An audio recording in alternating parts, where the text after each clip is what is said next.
कोहली नाम सांघातिक अभियोग पंजाबर खेलाड़ी मुशीर खां को अपमान करी एबे विवाद में कोहली 38 वर्षर लिजेंड विराट कोहली प्रथम डेब्यू कर 19 वर्षर मुशीर खां को अपमान करथिले जार वीडियो एबे सोशल मीडिया रे भाइराल होउची। कॉपीराइट पई आमे तार वीडियो देखाई पाउना। दर्शक बंधु पंजाब किंग्स तारका बैटर मुशीर खां अपमान करथिया अभियोग royal Challengers Bangalore icon Virat Kohli विवाद में फसंती।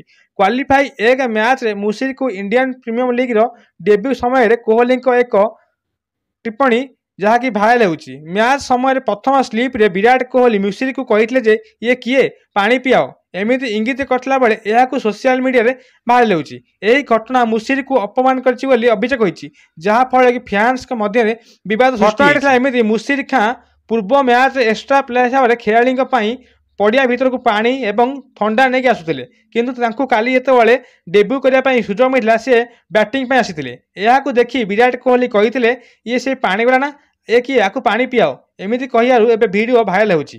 दर्शक बंधु आप कमेंट कर कहतु विराट कोहली को ए इंगित केते जो ठीक केते भूल। एमती किसी फैंस मध्य कहते जे बैंगलोर आईपीएल भल पसंद कर बैंगलोर यही तारका बैट्समैन तांकर गर्व होलानी सतरे कौन अहंकार हो जाए कि आरसीबी विराट कोहली भल खेलुंट बोली कौन बड़ खेल भाव मन में गर्व होती जूनियर खेला को ये कि अपमान एमती किसी अभियोग होती विराट कोहली नाम। आप कमेंट कर कहतु एमती कौन करिया ठीक है कि भूल।